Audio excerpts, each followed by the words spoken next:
In the previous video, we understood how Python stores information using variables.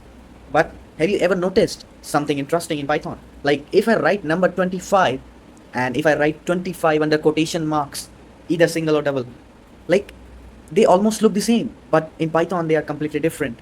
But how are they different? Why are they different? That's exactly what we are going to understand today. And that's what you can see in the slide that is front of you. Like here, if I ask you as a human being in very general terms, like अगर मैं आपसे पूछूं कि 25 क्या represent, मतलब दोनों 25 what are they represent, doesn't they look similar, like क्या ये इक्वल नहीं है? लेकिन पाइथन में कुछ अलग है। मतलब ये पाइथन के अंदर क्या है, कंप्यूटर प्रोग्रामिंग के अंदर चीज़ों को अलग तरह से डील करा जाता है। तो पाइथन के अंदर भी इंफॉर्मेशन जो प्रोवाइड की जाती है उसको अलग तरीके से देखा जाता है, क्योंकि कंप्यूटर हमारी तरह सोच नहीं सकता। वो चीज़ों को कैटेगराइज करता है, अलग अलग कैटेगरीज में बांटता है चीज़ों को, ताकि वो डिफ्रेंशिएट कर पाए आसानी से।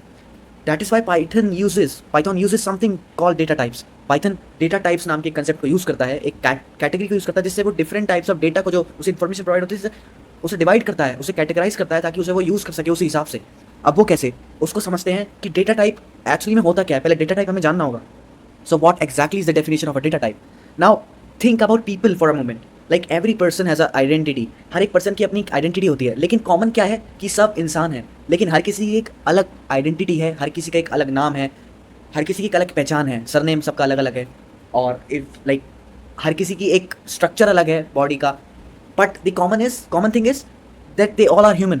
We all are human, but our identities, our nature, everything is different. Likewise, similarly, every value inside Python also has an identity. हर एक वैल्यू की एक आइडेंटिटी होती है। कुछ वैल्यू नंबर्स होती हैं, कुछ डेसिमल नंबर्स होती हैं, कुछ टेक्स्ट भी होता है, कैरेक्टर्स, ग्रुप ऑफ कैरेक्टर्स, और सम रिप्रेजेंट ओनली ट्रू और false. Now Python automatically identifies each value. Python क्या करता है, ऑटोमेटिकली आइडेंटिफाई करता है हर एक वैल्यू को and stores it accordingly to its type. मतलब जैसे ही हम वैल्यू देंगे इंटरप्रेटर को, पाइथन को वैल्यू देंगे, वो तुरंत ही वैल्यू को स्टोर करने से पहले आइडेंटिफाई कर लेगा automatically, whether it is an integer, whether it's a float number, floating point number, whether it's a decimal number, और वेदर इट्स अ स्ट्रिंग और group of characters, whether it's a boolean और a true और false value. Now understand what are these types exactly are and how are they represented, like how we can assign them so that the interpreter or Python knows that what in which category we have to put this value in. So now understand what exactly is a integer. Whenever we have whole numbers, जब भी हमारे पास whole numbers होते हैं, whole number तो आपको पता ही है, zero से इन्फिनिटी तक जाते हैं। जब भी हमारे पास होल नंबर्स होते हैं, होल नंबर क्या, जिसमें भी कोई भी डेसिमल पॉइंट नंबर हो, डेसिमल पॉइंट ना हो, उसे कहते हैं होल नंबर। जहाँ पे कोई भी डेसिमल ना हो, पूरे कंप्लीट एक नंबर हो, जीरो से इन्फिनिटी तक हो सकते हैं, वो है होल नंबर, और वो ही इंटीजर कहलाते हैं आपके। जैसे कि 20, -5, 100, 50, anything which is a whole number from 0 to infinity and doesn't contain a decimal point, that is an integer, and that is how we identify it, and that is how Python or the interpreter identifies it. Now coming to the float. Now understand, the moment we introduce a decimal point, जब भी हम एक decimal point को introduce कर देते हैं number में, वो वहीं से ही उसकी आइडेंटिटी को बदल के इंटीजर से फ्लोटिंग पॉइंट नंबर बन जाता है, यानी कि डेसिमल नंबर बन जाता है। डेसिमल हम जानते हैं उसे मैथमेटिक्स की लैंग्वेज में, लेकिन अगर हम कंप्यूटर प्रोग्रामिंग की बात करें तो उसे फ्लोट की तरह जाना जाता है, उस कैटेगरी को फ्लोट की तरह आइडेंटिफाई किया जाता है। तो उसकी आइडेंटिटी एक अलग हो गई। अभी तक जब होल नंबर की बात हो रही थी तो वो इंटीजर था, अब फ्लोट की बात आ गई, डेसिमल आ गया, तो वो उसकी कैटेगरी बन गई फ्लोट। अब जैसे कि एग्जाम्पल ले लीजिए 3.14, पाई जो होता है उसकी वैल्यू होती है 3.14, ये एक फ्लोटिंग पॉइंट नंबर है according to Python. According to us एक डेसिमल है, डेसिमल फ्लोट एक ही बात है। मतलब फ्लोटिंग पॉइंट नंबर क्या है, फ्लोट का मतलब क्या है, जो वेरी करे, जो फ्लोट करे, जो वेरी करे। डेसिमल क्या करते हैं, वेरी करते हैं, that is what floating point number means. And 3.14, 99.5, 20.5, 2.5, that every number that contains the decimal point is all floating point number, and they have a separate identity according to the interpreter, according to the computer programming language, according to Python. अब बात आती है string की। पिछली video में मैंने आपको इतना बताया था कि अगर आपको कभी भी वेरिएबल, किसी भी वेरिएबल के नेम में अगर आपको कोई डेटा स्टोर करना है और वो ग्रुप ऑफ कैरेक्टर्स हैं या कुछ लेटर्स हैं, तो हमेशा आप सिंगल कोट्स या डबल कोट्स का इस्तेमाल करेंगे। ये मैंने आपको बताया था, और ये बात में कुछ भी गलत नहीं था कि आपको अगर कभी भी ग्रुप ऑफ कैरेक्टर्स या फिर कोई टेक्स्ट आपको वेरिएबल में स्टोर करना है, तो हमेशा आप सिंगल कोट्स या डबल कोट्स का इस्तेमाल करेंगे। लेकिन understand now what's the power of single quotes and double quotes. In Python single quotes and double quotes means the same. अगर आप दोनों का इस्तेमाल, अगर साइमेंट मतलब आप सिंगल कोट्स का इस्तेमाल करते हैं, डबल कोट्स का, दोनों ही कैटेगरी स्ट्रिंग में आती हैं, वो अलग अलग नहीं है, दोनों ही स्ट्रिंग की तरह स्टोर होंगे। मैंने आपको बताया था कि अगर आप स्टार्ट डबल कोट से करें तो एंड भी डबल कोट से करिए, अगर स्टार्ट आप सिंगल कोट से कर रहे हैं तो एंड भी सिंगल कोट से ही करिए। बस मैंने आपको इतना बताया था, लेकिन दोनों की कैटेगरी स्ट्रिंग मानी जाएगी।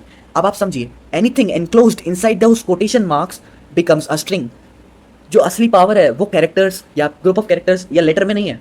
वो तो बात सही थी कि आपको अगर लेटर्स या कैरेक्टर्स को स्टोर करना है तो आप स्ट्रिंग के अंदर यानी कि कोटेशन मार्क्स के अंदर स्टोर करेंगे, लेकिन समझिए असली पावर जो है वो कोटेशन मार्क्स के अंदर है, सिंगल कोट्स और डबल कोट्स के अंदर है। कुछ भी अगर आप एक नंबर को भी उन कोटेशन मार्क के अंदर स्टोर कर रहे हैं तो वो नंबर भी स्ट्रिंग कैटेगरी में आ जाता है, उसकी क्लास बदल जाती है, उसकी आइडेंटिटी बदल जाती है। वो नंबर नहीं रहता, ना ही वो इंट रहता, ना ही वो फ्लोट रहता, वो स्ट्रिंग बन जाता है। So as soon as you put anything inside those quotation marks in Python, it becomes a string. Anything, whether it's an integer number, whether it's a float number, whether it's a boolean value, it becomes a string. So the power relies completely on those quotation marks, whether you put it in a single quotation marks or it in a double quotation marks. Take an example. If you write the name John, as we wrote previously in the video, John we took as a string, we wrote it in double quotes. Why we wrote it in double quotes? Because you know that when we write text, group of text, like text or group of characters we write it in double quotes or single quotes because it's a string. But when, like, take an example, if 25 is there, and as we looked in the very first slide, you looked that 25 is not equals to 25 under quotation marks. Why is it so? Because when, as soon as you provided the number 25 inside those double quotation marks, it became string, and the identity completely changed to string. That is what I'm trying to make you understand, that as soon as you put anything inside the double quotes, that identity completely shifts to and completely changed to string. So that is what the string data type is. That is what the power of double quotation marks or single quotation marks is. That is what the power of quotation is. Now understand Boolean, the Boolean data type.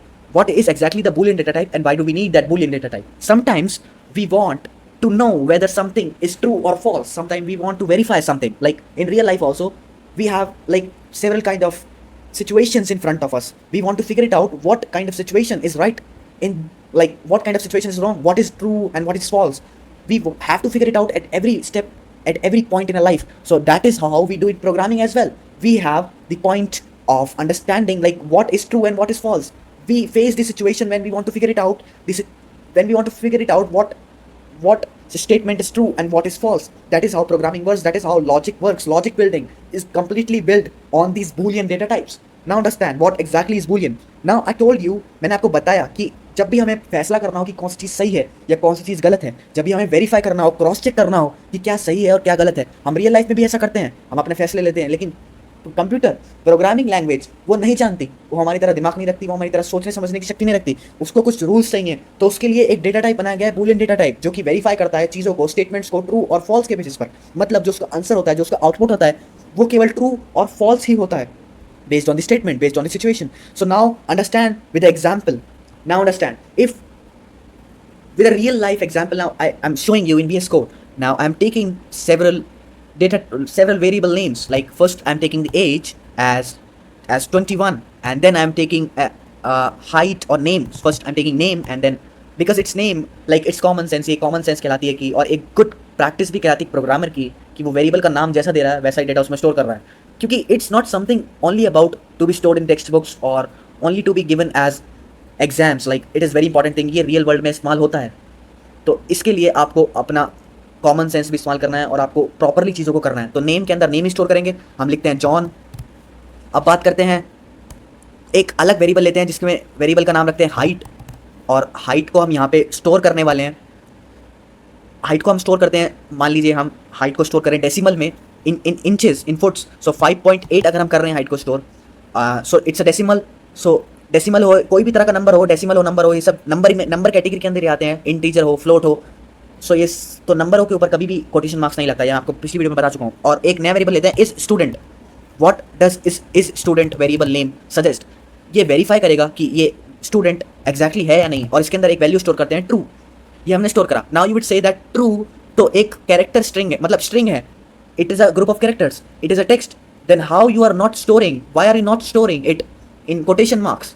That is absolutely a genuine question. When the first character T remains capital, that means that true doesn't mean a group of characters, doesn't mean text. It means that true is a boolean value. According to Python, it is considered as equivalent as 1. 1 means it's true and true means 1. Okay, now you understand. And the true value I have written here, that is completely a text, that is completely a group of characters, and that is why you can see an underline with red line like below it, because it is not enclosed in quotation marks. And as soon as I enclose it in quotation marks, it completely become a string. And you can see there is no error right now because it's a string. You need to understand, I told you in the previous video, Python एक case sensitive language है. यहाँ पे capital T और small T के अंदर अंतर है. तो कैपिटल टी जब हम लिख रहे हैं TRUE, सो ये ट्रू है, ये बूलियन वैल्यू है. वन, ट्रू का मतलब वन है, वन का मतलब ट्रू है. फॉल्स का मतलब जीरो है, जीरो का मतलब फॉल्स है. Now you understand. अब आपने तो कह दिया, मतलब आप कहेंगे कि मैंने तो बता दिया कि ये 4 वेरिएबल बना दिए और इसके अंदर हमने इंटीजर वैल्यू स्टोर कर दी, स्ट्रिंग वैल्यू स्टोर कर दी, डेसिमल स्टोर कर दी, बूलियन वैल्यू स्टोर कर दी. लेकिन क्या पाइथन ये जानता है कि हमने इस तरह से कैटेगरी में बांटा है इन वैल्यूज को? इस चीज को समझते हैं. पाइथन ये हमें बता सकता है कि हमने जो स्टोर करा है एग्जैक्टली उसका डेटा टाइप क्या है. डेटा टाइप हमने समझा क्या है. अब समझिए, जैसे एक पाइथन के अंदर एक बिल्ट इन फंक्शन होता है. पिछली बार मैंने आपको बताया था प्रिंट फंक्शन के बारे में. एक ही बिल्ट इन फंक्शन के बारे में बताया था मैंने आपको, प्रिंट फंक्शन, जिससे कि हम आउटपुट को पा सकते हैं. अब एक और बिल्ट इन फंक्शन होता है पाइथन के अंदर जो कि होता है टाइप फंक्शन, जिसकी मदद से हम किसी भी वेरिएबल के अंदर जो डेटा स्टोर्ड है, कोई भी वैल्यू स्टोर्ड है, उसका डेटा टाइप पा सकते हैं.